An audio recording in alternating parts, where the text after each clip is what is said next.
buenas noches. Con 111 votos a favor, 3 en contra y 5 abstenciones, el Senado de la República aprobó ayer la renuncia de Eduardo Medina Mora como ministro de la Suprema Corte de Justicia de la Nación. Una vez que se declaró vacío el asiento, comenzará el proceso para elegir a un nuevo ministro o ministra que ocupará la vacante que dejó Medina Mora. Estamos debatiendo a lo largo de esta semana todo este tema. Hay muchos asuntos, muchos subtemas dentro de la renuncia de Medina Mora. Me da, como siempre, un gran gusto recibir los miércoles a Denise Dresser. Denise, muy buenas noches. Buenas noches. A Pablo Magluf. Pablo, muy buenas noches. Buenas noches, Leo. Y a Mario Arriagada. Mario, muy buenas noches. Buenas noches. Vaya tema, Denise. Vaya tema, Pablo, Mario, qué cosa. Hay muchas cosas involucradas. Cuéntanos, tú estuviste ayer en el Senado, te fuiste a ver pues no hubo debate, ¿no? Bueno, hubo la presentación de las posiciones de los partidos. Yo fui ayer, como fui hace 4 años, el día que eligieron a Medina Mora, como parte de un colectivo ciudadano que recaudó 52,000 firmas oponiéndose a la postulación del ministro por todas las causas que ya sabemos. Sí. Y lo de ayer fue un lamentable espectáculo, porque indudablemente Medina Mora es indefendible. Llegó corroído por los conflictos de interés, era vulnerable y siento que este gobierno aprovechó su vulnerabilidad. Pero el proceso de su dimisión y la manera en la cual el Senado aceptó esa renuncia también es indefendible. Todos los partidos en la tribuna criticándolo. Argumentando que cómo era posible que hubiera llegado ahí, pero a la hora de votar, todos, excepto 3, votaron para aceptar su renuncia sin exigir explicaciones en torno a por qué se dio. Esto es muy importante porque la Constitución dice que un ministro puede renunciar por causas graves y al día de hoy no sabemos cuáles son esas causas graves. No, pero aprovecharon la laguna legal, digamos, la falta de interpretación clara en torno a lo que dice la Constitución para dejarlo en paz. O sea, lo lamentable fue ver a la hora de las exposiciones en la tribuna a todos argumentando que era un pillo, pero pues dejémoslo en paz, porque a todos les conviene dejarlo en paz. Al PRI y al PAN les conviene dejarlo en paz porque lo nombraron y tendrían que explicar la operación política que se dio para que llegara a la Corte, una operación fársica. Y a Morena no le conviene que Medina Mora vaya a explicar porque no sabemos si el gobierno le puso una pistola en la sien. Y si tiene esa pistola, no quiere Morena no quiere que se sepa ni que se está usando para colonizar a la Corte, porque las consecuencias son evidentes. Su salida abre la puerta para el control presidencial de la Corte. Rápidamente, sí. Y no es que Andrés Manuel López Obrador sea distinto en este sentido. Peña Nieto lo quiso hacer con Medina Mora, Calderón presionó a la Corte para sacar proyectos a modo. López Obrador quiere hacer a la Corte suya, como lo quiere hacer cualquier presidente que no quiere tener contrapesos. Yasmín Esquivel. Yasmín Esquivel. Hoy ministra de la Corte. Sí. ¿Dirías que llegó igual que Medina Mora? De la misma manera, y ese es el problema con la designación, el proceso de designación, y es lo que hemos venido reclamando. Este proceso de designación, fast track con las ternas, con un Senado que no ausculta, con ternas donde se meten a personas que no tienen el calibre para estar ahí, que simplemente están de relleno, como Celia Maya o como Loretta Ortiz, producen Medinas Moras y producen Yasmines Esquiveles. El problema tiene que ver con la designación y con la capacidad que tiene el Ejecutivo de empujar para que salga la persona que él quiere y que esa persona pueda ser presionada para sacar proyectos a su favor y bloquear acciones de inconstitucionalidad, que me parece que es la razón detrás del esfuerzo reiterado de este gobierno por colonizar a la Corte. No es solo este tema de Medina Mora, es el hecho de que tienen una iniciativa legislativa para crear una sala adicional en la Corte, el famoso court packing que quería hacer Roosevelt, es la denostación constante del presidente de la República a la Corte, es decir que va a evidenciar a los jueces que fallan en su contra y saber que hay una larga lista de acciones de inconstitucionalidad que se le vienen encima. Pablo. Bueno, yo creo que sí hay una falsa equivalencia entre el proceso de designación de Medina Mora, que es oscuro, y se celebra que haya salido, pero no se compara ese mal con que haya la posibilidad de que el gobierno pueda capturar la Corte con una amenaza. O sea, son dos males de diferente grado, me parece. Van ligados y son conexos. Y en ese sentido yo celebro que haya salido Medina Mora. Pero lo que realmente me preocupa es que el presidente pueda capturar a la Corte. Eso me parece lo más peligroso y es lo que yo quisiera poner énfasis. Todos los libros que he leído en los últimos 2 años sobre cómo el populismo puede destruir una democracia, todos, Ziblatt y Levitsky, Jan Werner Müller, Daniel Friedman, Joshua Monk, todos dicen que la acción primaria es destruir a la Corte. O sea, es una de las, digamos, es una de las maniobras decisivas. Y eso han hecho... Está haciendo Trump en... Eso han hecho Duterte en Filipinas, Erdogan en Turquía, Orbán en Hungría, Kaczynski en Polonia, Chávez y Maduro y hasta Fernández de Kirchner pudo, ¿no? Entonces, yo creo que ese es un gravísimo riesgo. Me pueden acusar de paranoia, pero con el poder es mejor ser paranoico que exactamente, que ingenuo. Entonces, yo creo que aquí que sí hay que prevenir del peor escenario posible, y es que si pierde la mayoría la Cámara, si vuelve a perder mayoría la oposición, en el 2022 López Obrador va a tener todos los poderes en su bolsa. Hay que decir que la especulación, Mario, de una posible captura de la Corte viene precisamente por que no se explicó las causas graves de la renuncia de Medina Mora, que está contemplado en la Constitución. Dice un ministro debe de renunciar por causas graves. Pues se pasaron la Constitución por el arco del triunfo. Una vez más, por cierto. El apabullante silencio que acompaña esta extraña salida de un puesto fundamental en la República me tiene confundidísimo. Porque por un lado veo lo que dice Denise, veo que le conviene a todo mundo no hacer demasiadas olas, pero también no le conviene a todo mundo que no se hagan esas olas, sobre todo a la Corte. Totalmente. Y el Senado hizo un intento malabárico de decir sí lo vamos a llamar a cuentas, no lo vamos a llamar a cuentas. Al final, Denise relata muy bien lo que ocurrió ayer, que yo creo que es una tristeza, pero al propio Medina Mora, yo imaginaría que pues puede jugar a su favor, como decías ayer, como se ha dicho, que no decir nada, porque da la señal de que quizá lo están presionando y juega con esa idea. Sí, pero parecería que hay, juega con la idea de que es culpable. En el silencio hay el mensaje de sí me están presionando. Pero también hay el mensaje de pues algo hay de lo que no quiero hablar. Entonces pues sí, le juega a favor y en contra. Y ese silencio, ese apabullante silencio le hace daño a la República. Daña el prestigio de la Corte, daña el prestigio del Senado, daña la transparencia de las nominaciones, del ecosistema, del medio ambiente en el que se van a dar estas nominaciones y esta discusión. Acalla un poco también a las propias personas que lo nominaron de origen, a los partidos que lo nominaron de origen y que hoy tendrán opiniones divergentes y argumentos que no quieren repetir cuando eran gobierno. Pero entonces, no lo defendieron, Mario, sí no lo defendieron. No defendieron. Pudieron haber lo decía aquí muy bien oportunidad. Jorge Castañeda, que nadie ha salido a defender a Medina Mora. A ver, nadie. Leo, yo que estuve ahí hace 4 años, si hubieras visto el entusiasmo y el vigor con el cual el Partido Acción Nacional defendió a Medina Mora. Acción Nacional fue el que operó el apoyo para Medina Mora porque ni el propio PRI salía en su defensa. El senador Roberto Gil, si no mal recuerdo. Roberto Gil tiene fue un papel fundamental en la llegada de Medina Mora. Ahora todos se distancian, todos se lavan las manos. ¿La Coparmex qué fue? ¿A qué le atribuyes que la Coparmex haya sido uno de los pocos que salió a defenderlo?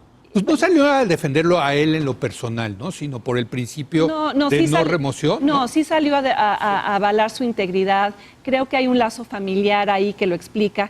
Pero el problema de Medina Mora es que ya tenía una trayectoria muy cuestionable, llena de conflictos de interés cuando llegó a la Corte. Pero aparte, ¿qué se ha dado en la última semana? Pues no dejemos de lado el papel de Santiago Nieto en esto. Santiago Nieto sale a decir y hace toda una serie de declaraciones en la prensa sobre el ministro que hacía fallos descongelando cuentas, el ministro que violaba la ley. O sea, parece haber una operación del aparato del Estado en contra de Medina Mora. No que no se lo merezca, pero aquí el papel que juega Santiago Nieto me parece muy cuestionable de entrada. Siendo, por cierto, siendo Hay- Santiago sí. Nieto pues un subordinado del secretario de Hacienda y por lo tanto un subordinado del presidente de México. Lo que es, ya hay un patrón, ¿no? Parece que Santiago Nieto se está volviendo muy peligroso, está pareciendo una policía fiscal brazo a modo del presidente, ¿no? Pero no solo eso, está violando la presunción de inocencia. Yo no voy a argumentar aquí que Medina Mora sea inocente, pero... No, sí es inocente. O sea, sí, exactamente, es inocente. Digo, porque ese es el debido proceso. Tienes toda la razón. Sí. Pero al anunciar su culpabilidad de esa manera y que el propio presidente de la República en la mañanera haya dicho... Pues se va porque al parecer enfrenta una acusación y una investigación de la Fiscalía y nadie dice nada, nadie dice si va a proseguir esta investigación o si se llegó a un pacto. Te vas, no dices nada y rápidamente pasamos al envío de las ternas, porque Ricardo Monreal ya anunció que esperan con ansiedad el envío de las ternas. Ahora, como ciudadano que está observando el hecho desde fuera, aunque entiendo el argumento de lo que a veces a Santiago Nieto se le van las manos en sus declaraciones, empieza a jugar con las palabras de manera que yo creo también a veces ha sido incorrecta. Pero es la única información que tenemos y como ciudadano externo yo agradezco que haya por lo menos un indicio de qué está pasando, porque todos los demás calladitos. ¿Por qué?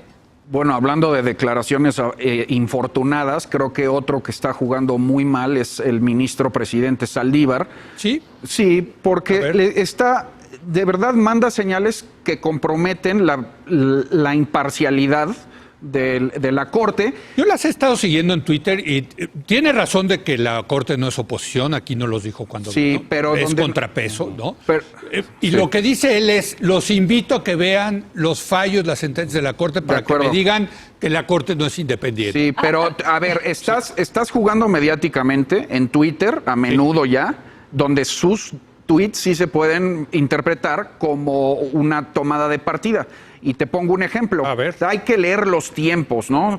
Debemos de leer la voluntad popular. Eso lo dijo en un artículo en Milenio. Sí. Antes que la Corte debe escuchar el mensaje de las urnas. Sí, exacto. Y entonces aquí es preocupante que digamos que en la liturgia populista se lee como si la Corte fuera un tribunal de elección popular. O sea, que debiera de obedecer a las voluntades mayoritarias cuando es todo lo... No, bueno, la Corte no es...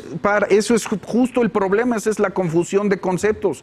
No es un tribunal, una instancia de elección popular, al revés, debe de... ¿No debe de escuchar el mandato de las urnas? Claro que no, debe... El mensaje de las urnas. Debe de proteger la Constitución. Es un gran tema. Pues es un gran tema, exacto. Desde los federalistas y los infederalistas. Debe de proteger los derechos constitucionales, sobre todo los de las minorías. Porque entonces sí puede mandar un despotismo mayoritario. Pero eso es lo que decía Madison. Es lo que le preocupa. Y Hamilton. Pero los antifederalistas decían, no, es más, debemos de elegir a los jueces. A ver, ¿por qué los jueces, espérame, ¿por qué los jueces gringos son electos para siempre, vitalicios? A nivel federal. A nivel federal. Pero en los estados, hay estados donde se eligen jueces. Sí, pero estamos hablando de la Suprema Corte. Correcto. ¿Por qué es vitalicio? Por la idea de Hamilton de que lo único que defiende al judicial, que es el poder más frágil frente al ejecutivo y legislativo, es un periodo largo de servicio inamovible. Entonces, para que no se vuelvan vulnerables ante grupos políticos coyunturales como Medina Mora, o como otros lo van a poder volver a seguir siendo, hay que hacer un proceso de designación distinta que proteja a la Correcto. Corte, Sí. sobre todo del despotismo mayoritario. Eso piensa un parte. Yo, y Bueno, por yo cierto, estoy yo de me acuerdo. sumo a Ah, eso. ok, qué Yo bueno. estoy de acuerdo con eso. Pero si hay el otro lado de la moneda de quien Perdón, dice que los jueces sí deben de Pero, escuchar a ver, Leo, las urnas. el problema es que ya ha empezado un debate en torno a si la Corte debe o no ser contrapeso. Eso no debería estar sujeto No. a debate. En la Constitución mexicana Está muy claramente está especificado que actúa como contrapeso en la medida en la que puede declarar inconstitucionales leyes e iniciativas presidenciales. El ministro, Y del legislativo.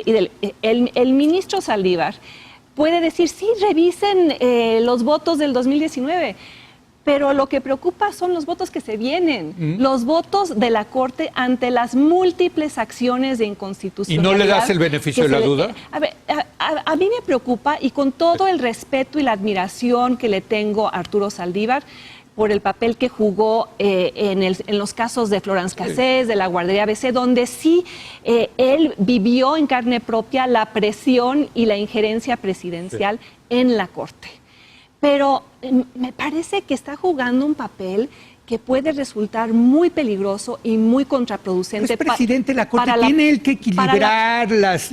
O sea, yo entiendo Leo, la déjame posi- terminar, sí, porque Está tomando postura. está Sí. tuiteando, Sí. quiere ser un influencer en Twitter, está yendo a programas de televisión. ¿Para qué ha venido? Y no está Sí, mal.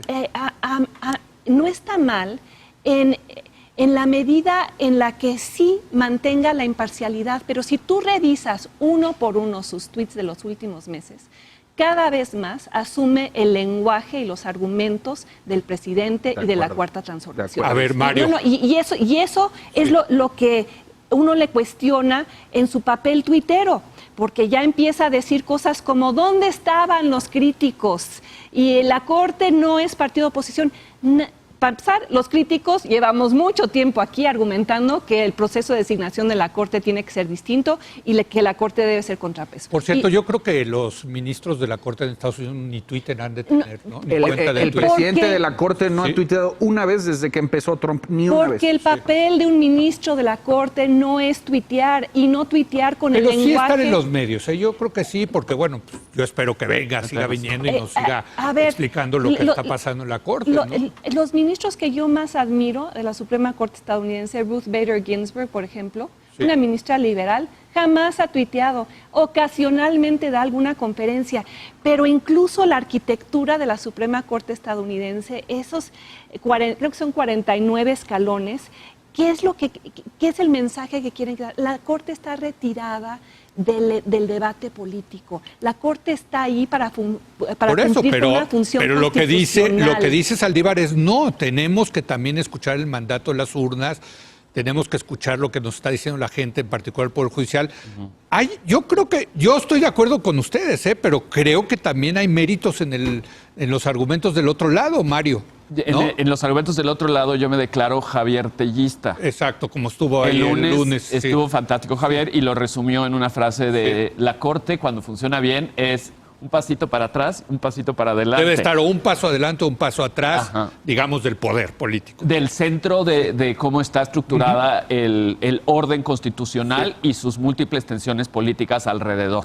Digo, porque esa corte que tanto admiramos, Entonces, que es la de Estados Unidos, fue la que declaró constitucional la esclavitud en el siglo Entonces, sí, XIX sí, tiene un pues, deber. y la que Sí. produjo una guerra civil. Pero también Sí tiene inconstitucional. un deber político La esclavitud. en tanto No, constitucional. escucha Y después el anticonstitucional. arte Luego, de luego. los tiempos, Sí. las discusiones de principios fundamentales valorativos como la esclavitud, como el aborto, como hay montones de temas que El New Deal. en que las mayorías y cómo se mueven, Sí. la Corte tiene que ser responsiva a los nuevos tiempos, también imaginar los nuevos tiempos, pero con un ritmo moderado. Tiene un deber de prudencia, eso sí diría, pero Sí. no diría que tiene que ser aislada políticamente. A ver, yo no estoy pero argumentando. quiero continuar todavía y A ver. solo llevo 30 Sí, segundos. perdón.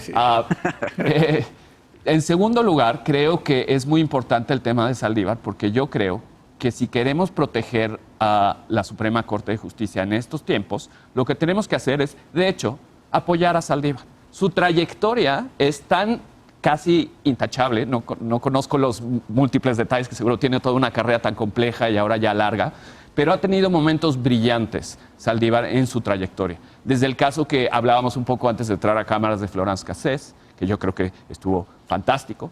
También ha defendido derechos continuamente. Su manera en que introdujo el tema de la responsabilidad pública de los servidores públicos con el caso ABC hizo una nueva jurisprudencia en el país. No, porque no pasó. bueno, no pasó, pero no. es todavía hoy un antecedente. Pero es un gran proyecto. Es un antecedente que se sigue Sí. discutiendo y se seguirá discutiendo, que el propio Saldívar arriesgó el pellejo en esa.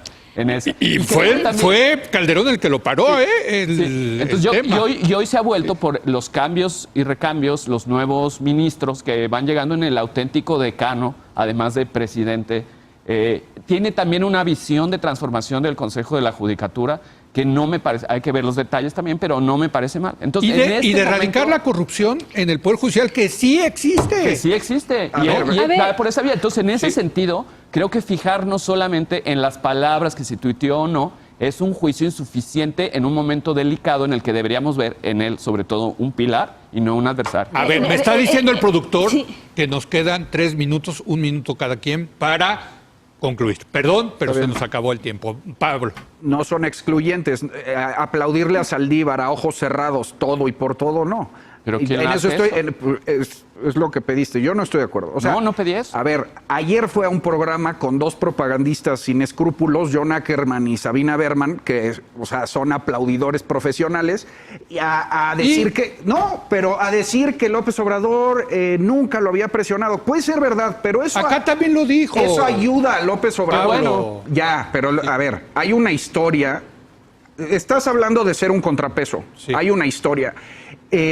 Warren Burger, el presidente de la Corte Suprema de Estados Unidos en 69, fue designado por Richard Nixon. Sí. Él fue el que redactó los artículos no los artículos de impeachment, pero fue el que bloqueó el indulto de Nixon a no presentar las grabaciones. El famoso caso Estados Unidos contra Richard Nixon, ¿no? Sí. Para hacer públicas las grabaciones. En México hay una historia de animadversión de muchos años de López Obrador contra la Corte, desde el paraje San Juan hasta los alcahuetes del poder, hasta preguntarle al pueblo qué ha hecho la Corte por el país.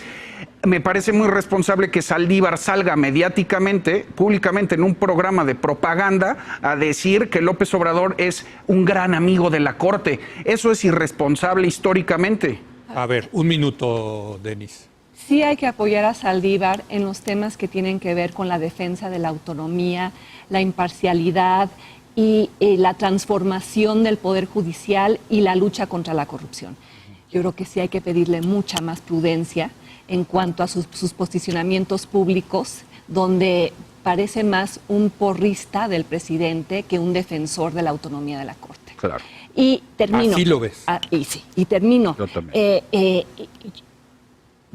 Para parar las críticas de quienes decimos que la 4T quiere colonizar a la Corte, para que nos demuestren que no tenemos razón, cambien el proceso de designación.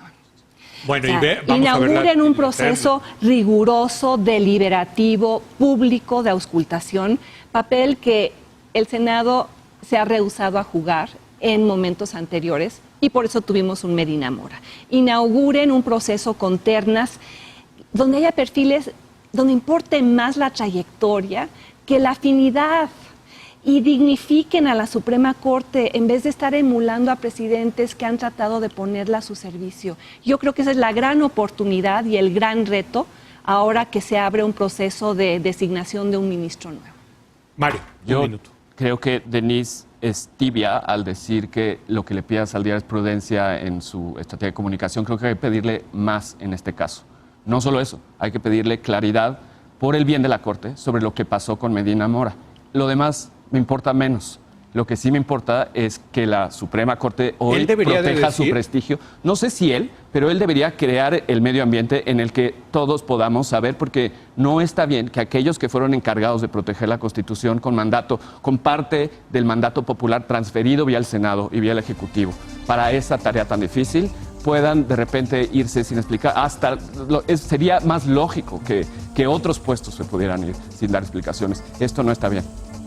Bueno, oigan, qué privilegio, como como siempre, debatir con ustedes. Qué tema, ¿eh? Es buenísimo este tema por la gran cantidad de asuntos que están involucrados.